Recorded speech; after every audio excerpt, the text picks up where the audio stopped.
Hi, welcome to the Headbangers podcast. I'm Brad. I'm Nath. Sorry we took so long. Basically, Mike was shit. Yeah, no, both the mics were shit. No, one was alright. Nah, both of them were shit, mate. Both of them were shit. Yeah. Let's just not sugarcoat it. We should have just bought this straight away. Look how beautiful it is. It is nice. Put a bit more money into it, and there we are. Yeah.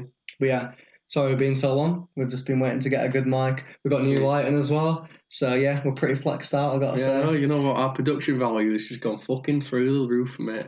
It has. Yeah, we're going to have like special effects flashing up on screen and everything. We're going to have fucking explosion. Exactly. Michael Bay's going to be fucking directing. We've got a whole CGI team. Yeah, got a whole CGI team. Brad. I've heard some of the geezers, right, worked on Game of Thrones. Oh, really? Yeah, but only the last season. Yeah, well, to make sure that we don't spend a good 40 minutes discussing that, which I'm sure we will, let's get into it. Alright, so I'll bring up the notes for you. Obviously, we've missed a shit ton. So yeah, we've got to do a quick fire round. We're going to do a quick fire round, so get the timer up. You'll see this on screen. I'll do some kind of time code or something. I'll figure it out. But yeah, we want to go through a few albums that we've missed. There's been quite a few, a lot of monumental albums, some disappointing ones, but overall, it's been a decent year so far. It's not over yet. We've still got a few months to go, but I've liked what I've heard so far. Yeah, it's been a pretty good year for albums. Could you pass us the bottle, please? Yeah, sorry.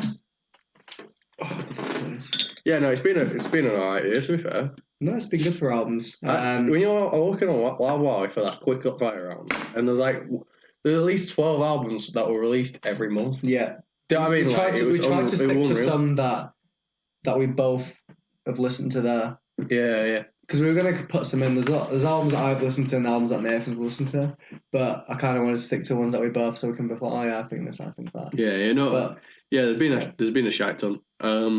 So I've set the timer to 2 minutes. Do you want to do the quick fire round now? Okay, quick fire round begins now. Right, there we go. Okay, right. So the first one is Not Loose, A Different Shade of Blue. What did you think to it? I thought the instrumental was really good. I can imagine it being very good live and creating an atmosphere. Obviously, they're a master of the hardcore craft. And we've only got 2 minutes. We've only got two minutes. Go on. I liked it. All right. Hiatus Murder, Human Target. One of my favourite albums this year. True deathcore classic already. My second favourite album this year. First one is Not Loose, A Different Shade of Blue. Right. Tool, Fear Inoculum. Monumental, worth the wait. I don't care what people say. They came back with a modern twist and still managed to keep it Tool formula. Third favourite album to listen to this year. Slipknot, We Are Not Your Kind. Go on, you first. I didn't like it. I liked it, but there's a lot of filler on the album. Right, A Bath, Outrider. Not as strong as the first release, but it's still quite good. Yeah, meh for me. Carnifex, World War X. Some alright tracks, but forgettable. I quite liked it. Killswitch Engage, Atonement. Really good album. Thought it was a nice return to form for Killswitch. I only really liked one song, to be honest. It's on Howard Jones on it. Yeah, the rest of them were just kind of, yeah. Korn, The Nothing. Alright, not as good as Serenity of Suffering. Literally barely listened to it because I got bored. Yeah. I'm not going to lie. I put it on and I didn't even get halfway through and I was like, this is fucking boring. Yeah, I don't know what it is. I don't know if I'm just growing out of a few Korn albums, but then again, I think of Path of Totality and I think of stuff after that, like even fucking Serenity of Suffering, and that was like an album. Honestly, you know what? We've finished that one. Fuck it, let's go back to Tool for 19 seconds. Tool were fucking amazing. Yeah. Right, come on, Tool. Oh my god. They're just masters of the craft. Every single song were mint. Every song were mint. Every single song were mint. Danny Carey deserves an award. Yeah. You know what? Yeah. The drumming. All I'm going to say is the drumming. And there we go. Time has stopped. Time is up. There we go. We've caught up now. Sick. Right. Okay. So now we've actually got an album that's actually come out this week. This is my favourite band of all time, so I've really tried to think about not being biased for this. But we've got Opeth's new album. So they came out with two versions. One's in Swedish, one's in English, but obviously I just listened to the English version. Although Mike Hale has said that the Swedish version is better, because obviously it is a native tongue. If those that don't know Opeth, don't know what rock you've been living under, but they basically were formed in 1990. They started off as like a death metal progressive sort of band. Over the years, they've changed the sound, and every album seems to have a different swing on it, and now they go to a more progressive rock sort of sound. Right, so Nathan, hit us off. Well, I thought the album overall had sort of like a Ghost sort of vibe. I guess, you know, like initially when I started listening to it, it did sound like something Ghost would make. You're going to get a lot of angry Opeth. Yeah, no, loads of people going to piss. But it is similar, you even have to admit. I think, not every song, but I think like Dignity, for example, like the way that he opens it up, like, it's quite similar for him. His vocals in it really did remind me of the lead singer of fucking Ghost, and if people were pissed off about it, fuck off. It might be the opposite style. But I think one thing I've got to say about this album is I really think Mikhail shined because I think he's been trying to master his clean vocals for many years now. And I think like he started off doing guttural vocals because he couldn't sing properly, but now even though obviously we'd all love to hear Mikhail do one little one little scream, I think for his clean vocals this has been the epitome of the best he's done. Dignity's high-pitched electric guitar mirrored with the slow acoustic guitar really kind of adds to the song. Which is at certain points sounds almost like an actual like love song, as if it's for someone. Yeah, because it's almost like telling a story of a girl. Same with like Love. Yeah, and then it switches to a very rocky sounding ballad. Out of nowhere, which is quite welcomed and really entertaining. There's some nice transitions in there. I think it's a journey, isn't it? It really takes you somewhere. And I think like Heart in Hand as well, because that was the first single released off that, and I think that's quite reminiscent of old Opeth. Like, I think if it had some gutturals in there, I see some like Master's Apprentice sort of vibes. Like it's got a good progression in it, some good chuggy riffs, and I think like that's probably why they released that first. So they're like, here you go, shut the fucking miners up that are going to complain that it's not heavy enough, and then they can go into the stuff that they actually want to do. This whole album's like really cinematic. I thought, don't you think it could sound like it could be off like a sci-fi soundtrack or something? Heart in Hands opener. For me, again, I'm going to compare them to Ghost, but it sounded like if Tool and Ghost both had a baby. I see what you mean. If Tool and Ghost were the same band and and the music somehow had merged, I think that opener would probably be how it sounded. Mikhail's vocals are very, very, very good, and they very much do complement the song quite well. Yeah. With the sort of trancey and very calming almost sort of thing, which fits with the whole theme of the song, and how it feels of the later bits as well. I think like the drum and bass as well, like Martin Axon wrote together, like he did such an amazing job of keeping the song composed together. And I can't remember what song it was now. I think it might have been. Is it the Ligature? Like the one that sounds really jazzy, like, because I know that Mikhail's got a lot of jazz influence. Well, I even put in the notes. The Ligature carries on from this universal truth. What the fuck did I even put? So the Ligature carries on from universal truth. Yeah. What universal truth sort of initially put in together. Which is a very, very good transition, because it kind of, how universal truth ends is sort of how the Ligature begins. Yeah, it flows nicely, doesn't it? Seamlessly. And it then also adds the jazz elements to what they'd already established in the previous song, which is quite welcoming and really good. Because, I mean, there has been jazz elements in a lot of the songs. Like, I think it's the Lotus Eater, when there's like a random jazz keyboard out of nowhere. But I think this time they fully went out for it, and I think he's been wanting to do that for a while, and this time he's like, right, okay, let's get experimental, let's just throw an entire almost jazz song on there. There's Next of Kin as well, which I struggled to get into, which you said as well. Yeah, you know what, Next of Kin, it was for me, it was kind of like, meh. Like, you had all these elements sort of feeding off of each other, and you kind of listen to Next of Kin, and it's kind of just samey. I feel like that, but I feel like it is a bit messy at times. Like, I feel like it wasn't transitioning well together. Like, there's a lot of elements, but they weren't working well together. But I think the more I've listened to it, the more I was like, actually, you know what? It actually suits the frantic style. It felt like a filler for me. It really did kind of feel like a filler. Yeah, like an in-between sort of song. Yeah. All Things Will Pass, I really like that. Yeah, that was another grower for me. Yeah, and also talking about the transitions, like the transition from like the Ligature into that as well. So like them three songs, Universal Truth, Ligature, and All Things Will Pass, seamlessly into each other. Like, I didn't even notice that they changed song. Well, All Things Will Pass, for me, is the best ending to an album I've heard this year. Because what it does is that it's a culmination of every single theme that they've had in this album. Yeah, if you listen to All Things Will Pass, every single theme and everything that they put in the previous songs were almost layered into this song, and then it ends in it's just a crescendo of all of them putting together. It's a really nice. And it just ends. It ends the album with everything that the album began with.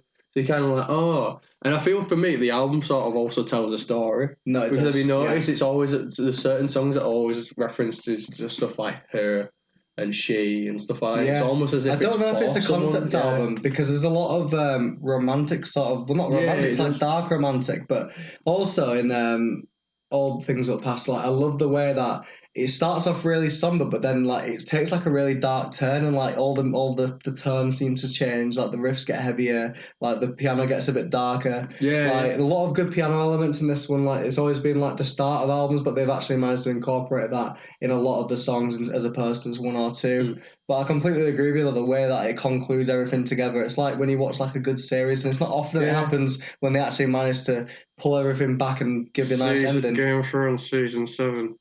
Anyway, no, for me, it almost tells a story. Like maybe this is just off the top of my head. This is not like what they've said about the album, but for me, it feels like maybe they are telling the story of maybe liking someone or falling for someone, and building almost an image in your head, which is kind of reflected in the happier sort of romanticized songs. But then it's also as the album kind of does get darker themes, which it does has darker themes. And then have like sort of darker elements to it. It's like you realise that person isn't the person you thought.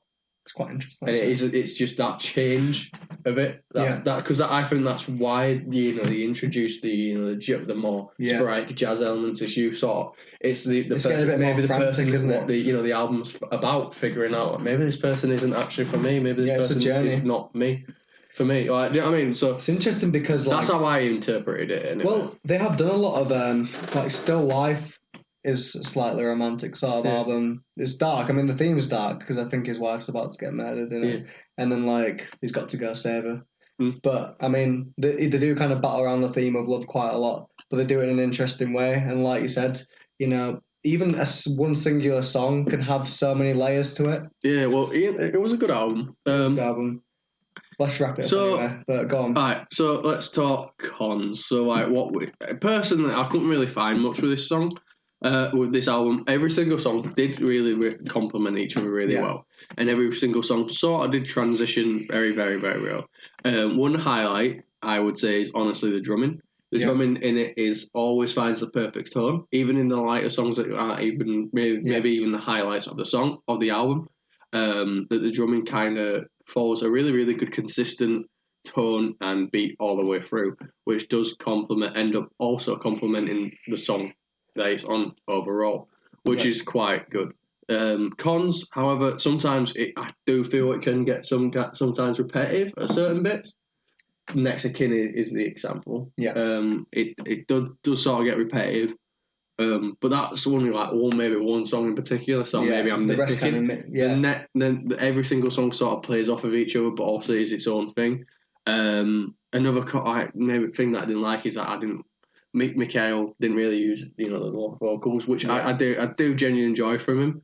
But I did also think that his clean vocals inside. His vocals were very, very good. I think he's dropped that kind of. I don't think he wants to do guttural vocals again. Yeah, I think he's always wanted to sing. I think he loved death metal back in the 90s, but I don't think he wants to take the band in that direction anymore. I feel like he didn't want to ruin the peak that he was like, because he did Blackwater Park, Still Life, all these amazing albums doing death vocals, and then I think he thought if I do any more, because he did because Heritage is when the album when they started to change it up and they didn't really drop all the death metal vocals, and he said in an interview like he had like loads of death metal vocals written for that album, but then he had a conversation with the guitarist, I think, and they decided to take it out.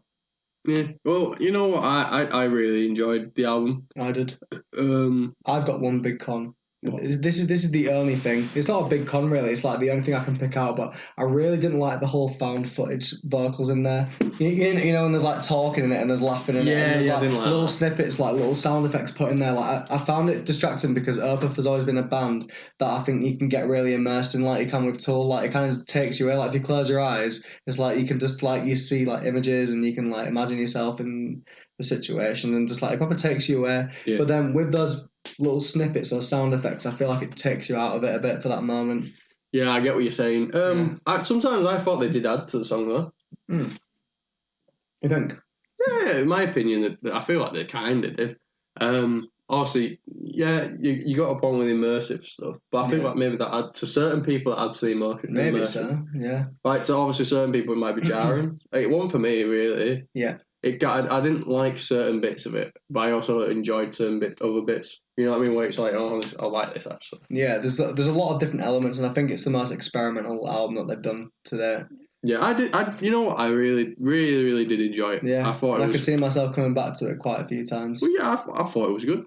I thought it was really good. Right, let's wrap it up then. What would you rate it? Did we do it out of 10 or out of 5 before? Out of 5. Right. Okay. You go. I'd go 4 out of 5. 4 out of 5. Yeah. There's nothing. There's actually hardly anything wrong with the album. I think to give it a 5 out of 5, it'd have to be like monumental. Yeah, no. I'm saving me 5 out of 5. So albums I personally absolutely love. Yeah, I know for a fact I'd listen to every day. I don't think there's been a 5 out of 5 album this year. Oh, for me, there's 2 albums that were 5. Is it Fair Inoculum Monotonous? No. No. It was Human Target. Yeah, because they're my 2 favourites. Because I still listen to them every day. That I mean, and Self Supremacy by Malevolence, even though that didn't come out this year, it came out a couple of years ago. That's a 5 out of 5 album, in my opinion, because I still listen to that every single day. I think that's when you know that it's 5 out of 5, when you still be coming back to that a year on, or maybe even like more. It came out in like 2017, I think. Yeah. So it's like. Actually, you know what? I probably give Tool. I give Tool 5 out of 5 because I keep coming back to that album all the time. I keep coming back to Tool's album as well. And there's always new things you can find about it. Yeah, no. You know what? Every Tool song, in my opinion, is a 5 out of 5. You're right. Yeah, but no, genuinely, those 2 albums for me for this year, anyway, are a 5 out of 5 for me. I know we were reviewing Opeth, but if we're on the subject of 5 out of 5, those 2 for me, because I do genuinely listen to them. But touch wood, if the mic doesn't break again, maybe we can do the next Art Is Murder album that comes out. Yay! Right, so that's the Opeth review. Let's move on. I'm thinking as well, in between this, how about we happened to go to Bloodstock this year.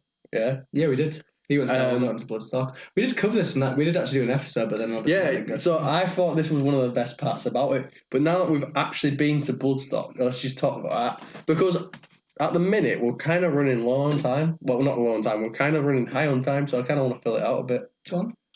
So let's talk about our Bloodstock highlights. What was your highlight, Brad? I know what your highlight will be. I can't say I'd feel the same sort of opinion. Basically, I'll describe it. So, I've got a bit of advice, y'all. Don't listen to Amazon reviews. Because this Amazon's bestseller was not a bestseller at all. Because it lasted. Brad, did you read the fucking review? Yes. Every review was like, oh, amazing temp, great value, fantastic. It says water resistant. I was like, right, that's for me. Resistant, not waterproof. I thought resistant and proof are the same thing. Anyway, so I got there. And it was destroyed within a day. Not even a day. So anyone that went to Bloodstock, you know that we have really, really bad wind, yeah, and rain, yeah. But his tent fell over when it was fucking sunny. Yeah, this was before the rain even started. This is when it was just a bit windy. And then, you know what? I remember that clear as day, because remember when you were like, it was falling the bits and you were putting back up, and we were like, look at that big ass cloud over there, and you're like, oh, for fuck's sake. Yeah. And then instantly, as soon as it...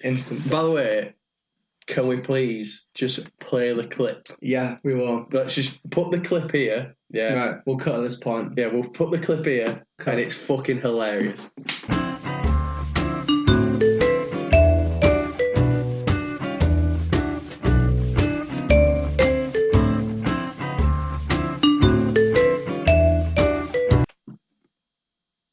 So as you can see, Brad had a really fucking awesome time.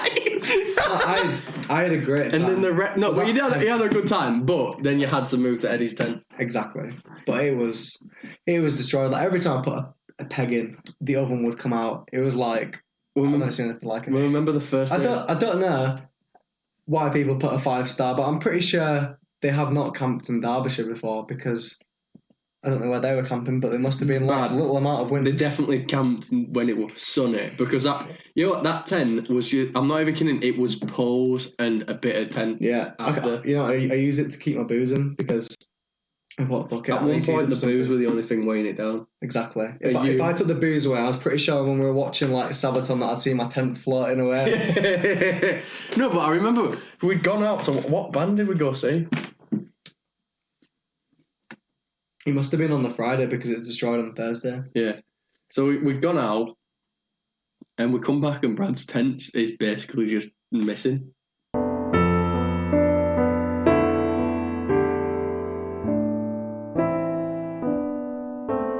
I think it was maybe after Powerwolf and we were about to get. Yeah, it was straight after Powerwolf and we were sat there and like, what the fuck? And your tent was just ruined. Yeah. And it's like, I thought someone had come through and like knocked it over or something. You would have thought, wouldn't you? But nah, it's like, it looked like someone just seriously went to town with a baseball bat and just literally destroyed. Nah, yours foot, mate. Like, yeah, it was fucked. It was bad. Yeah, but like every year you seem to have a problem with your tent. Last year, I heard stories that every year you'd have a problem with your tent in some way. Eddie told me there's problems with your tent somehow. I don't think. I think last year was fine. Last year was fine. So that was there was the one year when I was sleeping on a loaf of bread. Why? I forgot my pillow and I was like, you know what? This soft this bread is gonna keep me. This'll do me. It's nice and soft. It's like sick, and then Kiwi pissed on it and threw it. Oh yeah, so I'd sleep in my hoodie.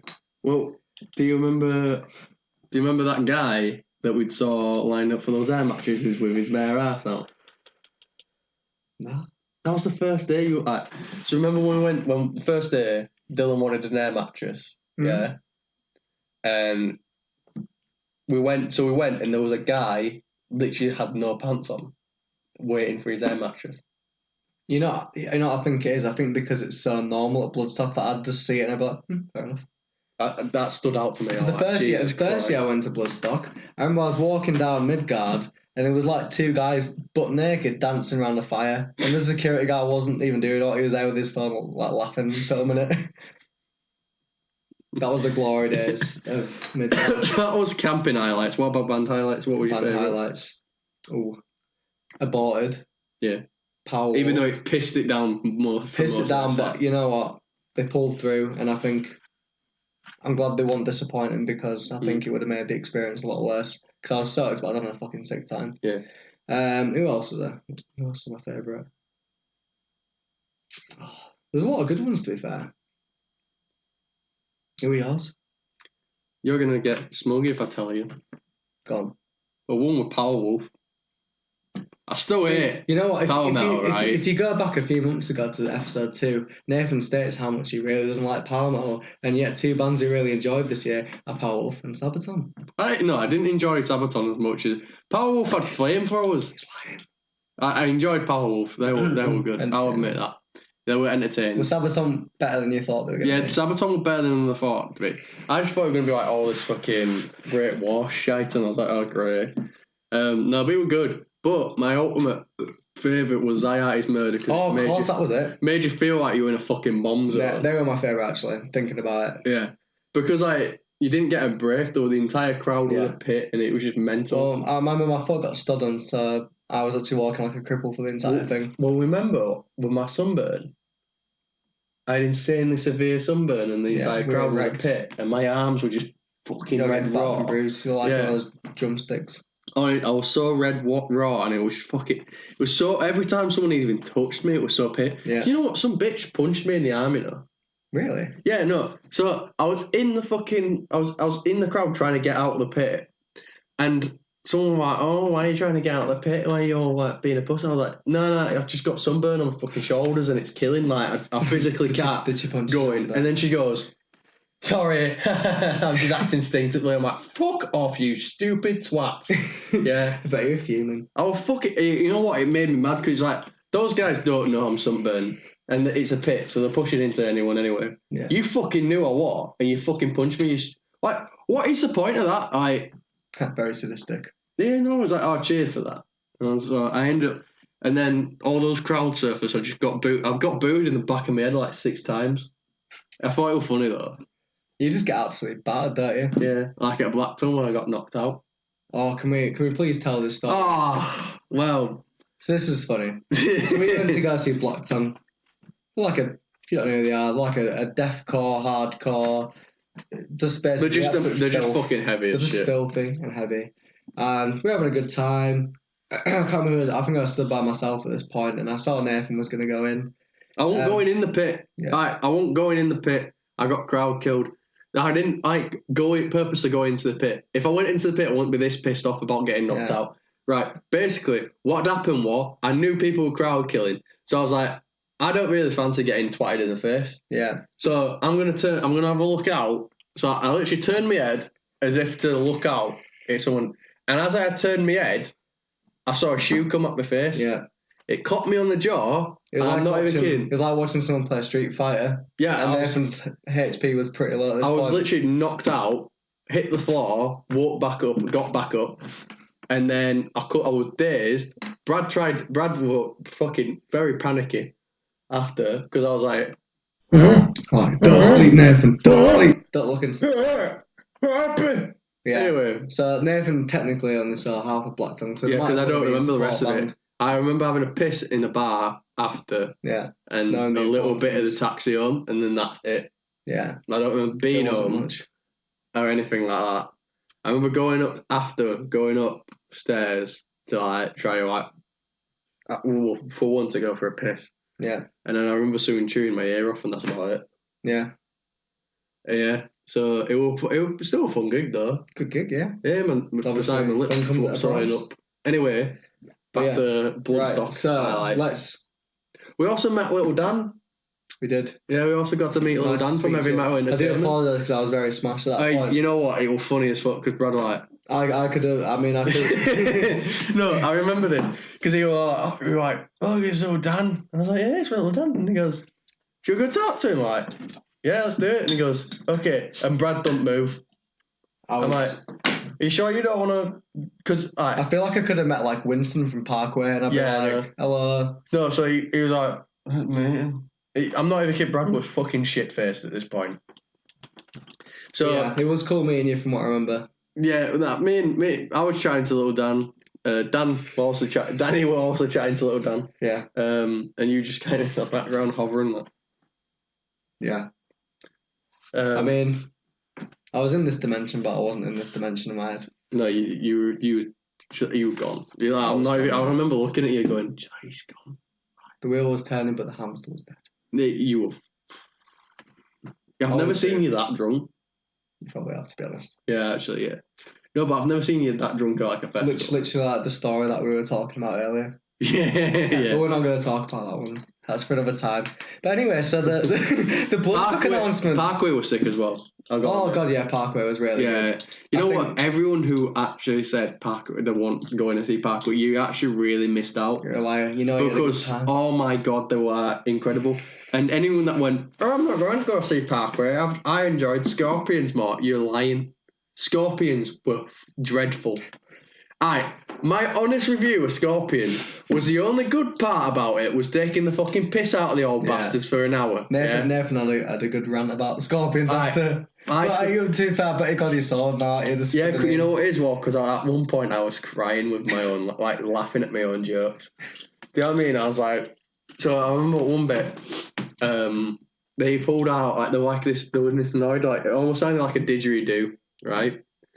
So I turned around to my mate Danny at the time. I go, hey, Danny, you know what's really funny about that noise? Danny goes, what? And he goes, it was actually made by a proper traditional didgeridoo. And he goes, really? He goes, yeah, they got it from the Aborigines when they discovered Australia.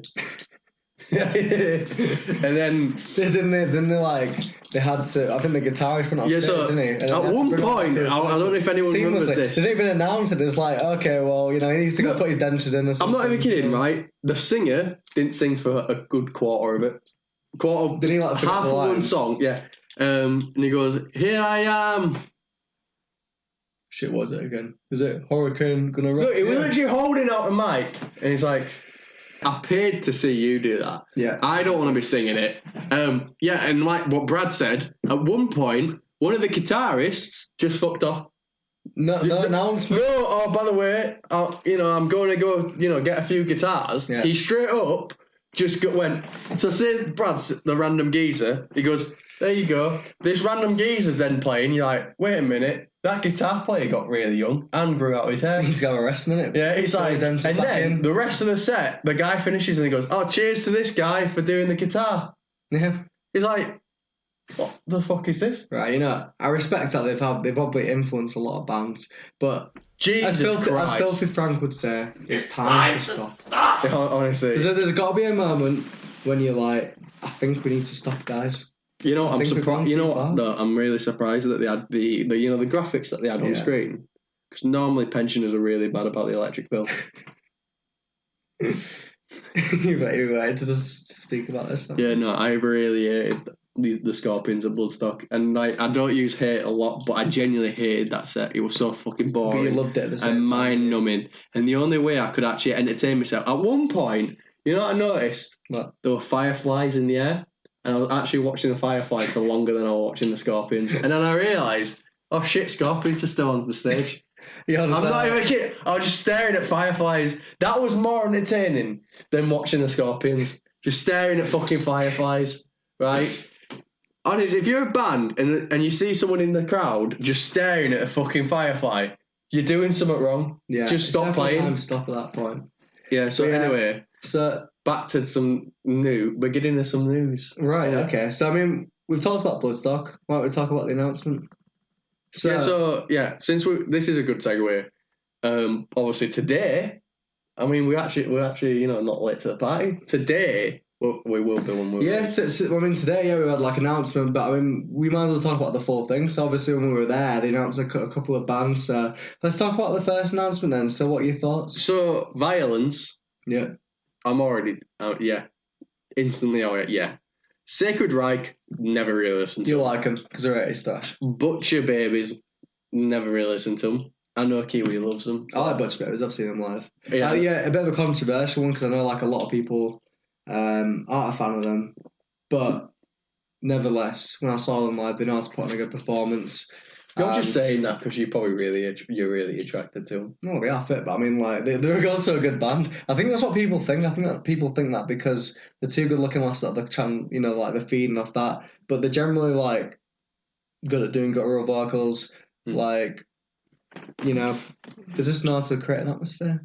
But the band I'm looking forward to the most is Violence and the Black Dahlia Murder. I'm excited about it. I'm really excited. I fucking love Black I've never Dahlia. seen them before, and they've always been touring, and I've never got a chance to get a ticket. I know they're doing a tour of Ingested, so it's going to be good to finally see them. From what I've heard from people, I'm genuinely so excited for Black Dahlia. It's unreal. I'm so excited because I genuinely do love Black Dahlia. I do as well. Yeah, a little bit. By the way, since we were gone, I actually got into hardcore recently, and I've got to admit, I quite like it. Yeah, I'm not kidding. I really like it. I don't spin kick. I don't really like that. No into the face. No, but yeah, I really like that. Anyway, off topic. Today they actually announced a few other bands, didn't they, bro? Yeah. So who did they announce? So Devin Townsend is the first headliner. Now, personally, I'm actually quite excited for this because I don't think, as far as I know, Devin's done it before. I don't think I've seen him live, although I know that he was at Download and Sonosphere, but I can't remember that I actually went in to go see him. But I've seen footage. He seems hilarious. I can imagine him being a good frontman. And I know that he's going to be doing his heaviest stuff. He's an amazing singer, not just doing operatic vocals, but also doing guttural vocals. And he's also doing some strapping young lads. Yeah. So I've been waiting to see Love live because I know that riff blows. So good. And for me, meh. I don't really listen to strapping young lad. I've listened to him, tried getting to him. It's just not for me. But Devin Townsend project, give him a shot. And I'm not really that fussed about him being announced. If I'm completely honest. But I'll still go see him and give him the benefit of doubt. Do you think it's because he's headlining? Do you think if he was subbing? I feel like if he was subbing, I feel like I'll still go see him. But the fact that they've dedicated a headline spot to him, I find a bit out of place. But he is quite big, so like he'd have no place to be doing sub because he does like second stage sub in the headliner on that one. So he'd have to be doing that. Yes. Have a bit of the fit. Nathan's coughing segment. Take it, you pussy.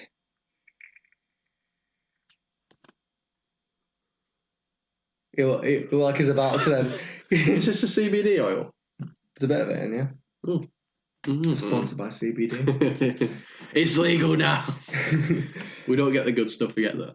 What about ginger? What are your thoughts? I really like ginger.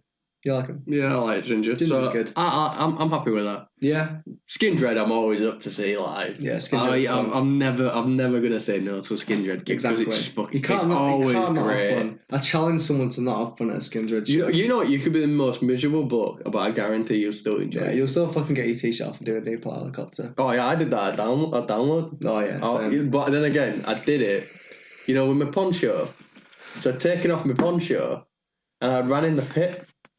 And started doing the Newport helicopter. Yeah.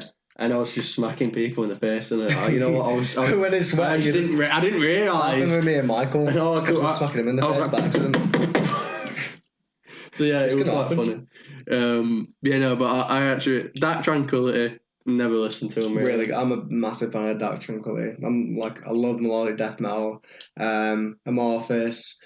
At the Gates, all that kind of stuff, but Dark Tranquility, they really utilise a lot of keyboard elements, and he's also got a great clean vocal voice as well. So I think any death metal band that also incorporates clean as well, I'm a big fan behind that. So check them out. I'll show you some good songs, and we'll go see them. Well, since we're on the subject of festivals as well, another festival. Download. Yeah, Download had another announcement. I'll just bring that up now. Yeah. So. I personally, there's more people who I want to see at Download. Now, I know that a lot of people argue that Download's, it's just the same people every year. But I remember I only started gigging in 2017, so I've never seen most of these bands. Yeah. I understand that because I've been going since 2012, so I'm obviously quite accustomed to the patterns that they go with now, and all the bands. Actually, every single one of those bands, except from Black Veil Bride, I've even seen them. It's just My Cement and Daughtry that I haven't seen, but I'm not a big fan of them. I've seen Kiss. I'm excited to see them. I know a lot of people. We haven't told anyone who's playing yet. Kiss. Alright, can we list them first? Yeah, I'm going through them. let me talk about fucking Kiss. Okay. Right. So, Kiss. Amazing when I saw them at Download before. I've always been a huge fan of Kiss, even though I know a lot of people don't like them. But to me, they know to put on a good performance. Yeah, okay, maybe Paul Stanley doesn't have what he had back in the day, but nevertheless, I'm excited to see them. Personally, I'm going to say it. So far, I like Download's lineup more than Buzzcocks. That's fair enough. But that's my own personal opinion. You haven't seen a lot of these bands. Remember, I haven't seen Kiss. I haven't seen Iron Maiden. I haven't seen System of a Down. I haven't seen Korn. I've seen Ligature actually. I haven't seen Ailstorm. I haven't seen Deftones. I haven't seen Disturbed. I haven't seen any of the almost 90% of the bands that are on this lineup. I haven't seen. So I'm wanting to go just to see them. Can I just say, when I saw System, they generally looked bored to be there. Yeah, I know. I've heard bad things. But I see him anyway. But at this stage, I just want to see him, and I loved System when I first got into metal and heavier music. Iron Maiden again were one of those bands that got me into it, and Kiss was a band that for years I ripped the piss out of you for liking, and then I actually got into them. Did you actually? Yeah, remember when I ripped piss out of you for ages because you were like, I like. You never told. Wait, hang on a minute. You never told me that you got into Kiss. When the fuck did this happen? Quite recently. I started listening to Kiss and I'm like, actually, all right. I knew this happened. Just like power metal. You know what? I remember we were going to do that thing with your little swear jar. So I'd make you have to play a power metal album. Oh yeah, shit. We haven't introduced that yet. So what we're introducing, yeah. Let's do it next episode. Because we're already too far gone now. But basically, because as we know, Nathan swears like a trooper. Can we just give him the certain gist and then we'll properly set up the prop and everything like that? Yeah, it's soon to be TBA. So. The entire gist of it is every time I swear Brad gives me a power metal album to listen to.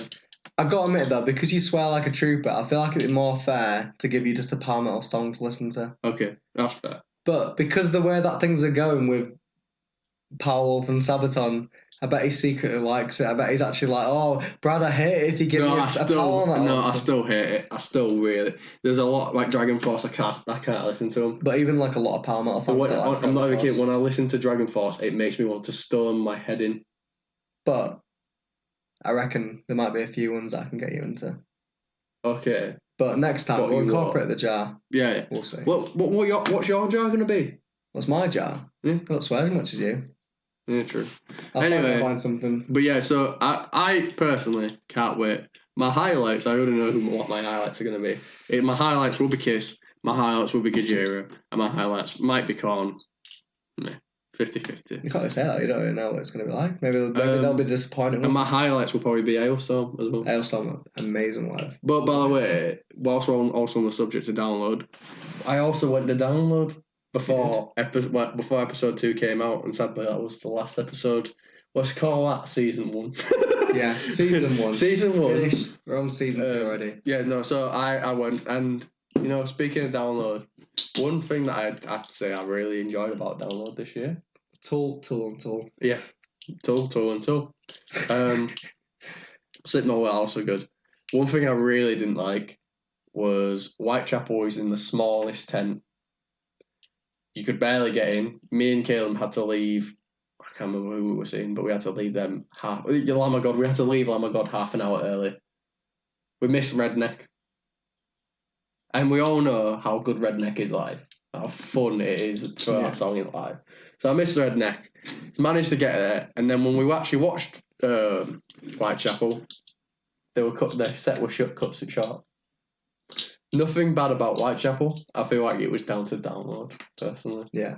Hopefully they'll come back to Bloodstock. Yeah, hopefully Whitechapel comes to the UK very soon, because they did play was sick. But yeah, anyway, I'm getting off topic, but those were that's Bloodstock and download announcements. Bloodstock and download. Let us know what you think is the better. Yeah. Personally, I'm more leaning towards download this year. I'm more leaning to Bloodstock. Well, you go Bloodstock every year. What it is? That's what I mean. Like Bloodstock for me, I understand like download. You know what I think?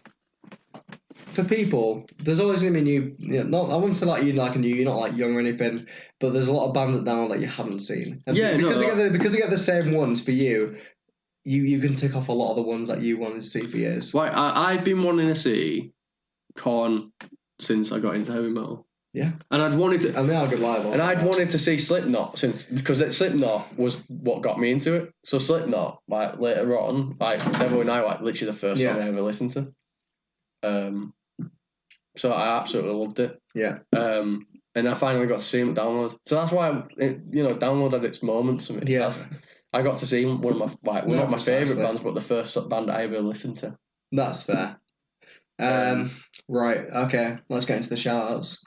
Yeah, so we've done some of the news. We've got. By the way, we're going to do. Should we do news now, or should we do the shout-outs? I think first? Let's do the shout-outs, because we're going to talk about something in the news that's kind of like quite a serious issue. Quite a serious issue, yeah. And I think, I don't want to overshadow. We don't want to overshadow that by doing. Oh, and by the way, here's the shout-outs. Yeah, I mean, it's a bit of a weird transition to go from. Yeah, so we kind of want the podcast to end on this, and probably most people already know, and know what's probably coming, because it's quite serious. But we just don't want us to seem come off disrespectful in any way. Yeah. So let's go on to shout-outs. You go first. So right, my shout-out band, they're already quite big. They're called, but I only just discovered them, and I proper got into them. Cursed Earth, and specifically the song Fear. They are insanely good. For anyone, they've got such a good range of songs, and they're like almost like they're hardcore-ish. It's like one of those things where it's like you don't really know how to genreify them, because they just sound like them. Listen to a song called Fear. That's the first song I listened to. It's so good. It hits you right in the neck. Like, straight away. Yeah. Don't pull any punches, and it's mint. My second shout out is actually one of my mates. So one of my mates' bands, my mate Perry and my mate Danny. They've got a band, and the lead singer is also the entire band are a bunch of sound geezers. Yeah. And I met them at Download this year. They're all honestly so mint. And they literally only just released their demo. It's on Bandcamp. If you search up Ligature Bandcamp, the song is called Otis. We might have a little bit up on here.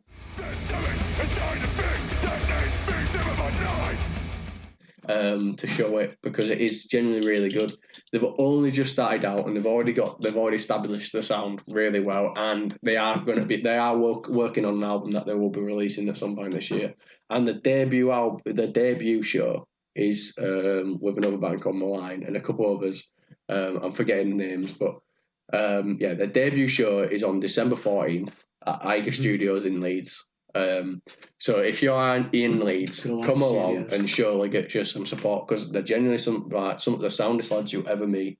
They're sort of a beat down, hardcore-ish sort of band. If you don't like that, fair enough. But if you do like it, come on and support them, because they're honestly such sound lads, and they do deserve the support. Yeah, we drop down as well. Yeah. So we'll also link to their socials as well, because at the end of the day, they are my mates, so I want to show them a bit of support. Of course. There's my shout-outs. It's a band that I've really got into recently. Since I've checked them out, I've been listening to a lot of their albums. It's been a while since I've fallen in love with a band, because I think as you grow a bit older, you do get a bit tended towards your own taste, and you find it hard to get into another band. But Borknager, they're releasing the album recently. I would have reviewed it, but obviously I think Opeth has to take the forefront because they're my favourite band. But they released an album recently called True North, and one of the songs that really picked out for me was The Fire That Burns.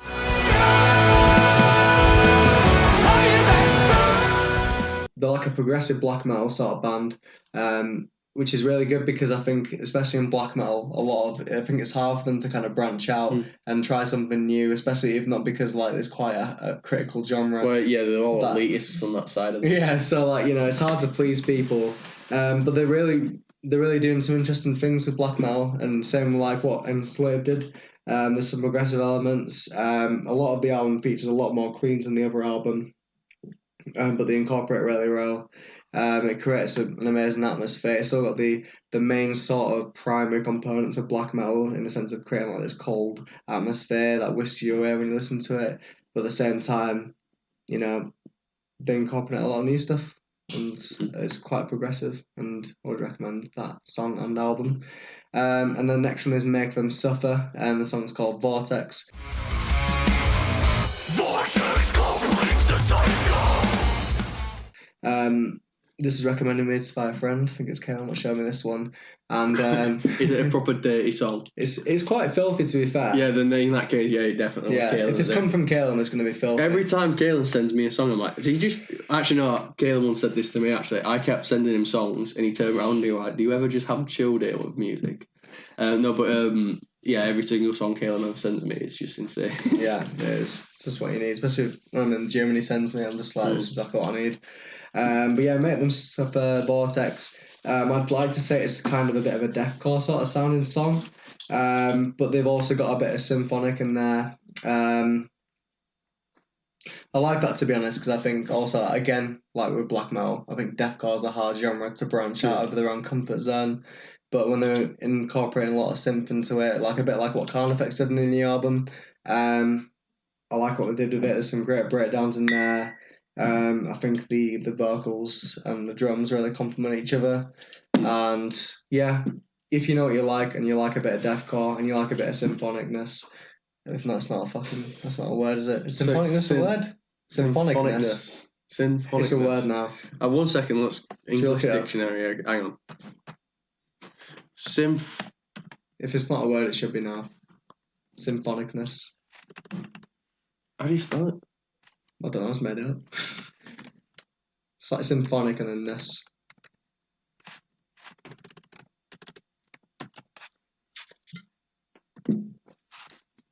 No, it's not. Right. We learned something new today because there's symphonics you could use. Symphonics. Yeah, there's a lot of synth. Could you pass us the ball? Yeah, no worries. But yeah, so that is my shout out. That's Nathan's shout outs. Please check them out. We'll leave a description. Yeah, check out Ligature and make sure you come to the debut show. I want those boys having a full turnout. Yeah, do it. Right, so I think let's go with the second news first. Well, yeah. So first news is it's been quite a light. Even when we've been off, you thought we'd accumulate. Nah, it's been quite slow in news. Yeah, not really too much to go through. So this is the news in this week. I think this is a good talking point personally. Tool said they have spare material, so possibly we'll probably see another album. Yeah, in the very later years. So when me and Nathan are in our 30s. We'll look forward to hearing that new material. And then when we're dead... who knows what could happen. But hopefully that means that they're not going to take as long for this album. Because I think the reason why they took so long is because they thought we don't want to release anything subpar. Yeah. And they're perfectionists. They said that, and also I imagine fucking with the old record label. And how nasty things got with them. It probably that probably contributed to it quite a bit as well. So this new album was genuinely incredible, masterpiece, truly, and is one of the best prog albums ever. If not, is the best prog album ever. It's amazing. It kept to the same Tool formula, with also being somehow different. Exactly. But I'd like to think that this new material. Yeah, obviously, maybe even better. Even if it's a continuation, I'd happily hear that. Yeah, like Fear and Inoculum 2. Yeah. To something I'd still happily... I'm going to buy the new Tool album on vinyl. That's how much I like it. So it's that kind of album. Yeah, it's that kind of album that you're like, I want this physically in my hands. Yeah, I don't blame you. So yeah, if they've got any stuff left over that they want to release, then I'm so happy with that. I'm ready for it. And then lastly... So this is the big news here. It's quite sad news. Go on, Nathan, get into it. So basically, over the weekend, Metallica had cancelled a few shows. Well, quite a few tour dates, and they'd suspended a couple of tour dates. And obviously, the band has since then also released a statement saying that James Hetfield has sadly gone back into rehab. Obviously, he's had demons in the past. And he's been very open about that. He's spoken openly about it, about his, drinking and his he specifically even said on the Joe Rogan podcast that it made him more angry and bitter and stuff like that. And we honestly hope he does get better and he does pull through it, because obviously, a lot of people don't understand addiction and stuff like that. And it's quite a tough hurdle for him to get through. So hopefully he can get through it. I gotta say, I think this, at least for me anyway, I felt this went under the bus quite a lot. I didn't hear anything about this. I didn't really. When I associate Metallica with drinking, I always thought, when they used to be called Alcoholica back in the 1980s, that was like the prime era, but then again, you don't know what people are going through. Yeah. And I'm very surprised to hear it. It's genuinely quite sad news, the fact that he's gone back to rehab. But at least he himself has recognised his issues and he's gone to rehab. At least he hasn't carried on getting even worse, and hopefully he gets better. Yeah, get well soon to James Hetfield. Yeah, get well soon. Metallica will still live to fight another day. Well, yeah, maybe even if Metallica don't come out of it, just hope him as a person comes out of it fine. Exactly. So it's quite sad news. That's why we wanted to leave that to last. Cover that last. But best wishes to Metallica. Yeah, best wishes to James Hetfield as well. Absolutely. Absolutely. Let's just hope he comes through it. And Anyway, this has been Headbangers Podcast, episode 3. Yeah, sorry that it took so long. Done. Tune in for the next episode. We'll probably be more on the ball now that we've got everything sorted out. Yeah, we've got a new light, a new mic. New lovely mic. There we go. Anyway, catch us for episode 4. Thank you for tuning in. Yeah, thank you. See you in a bit.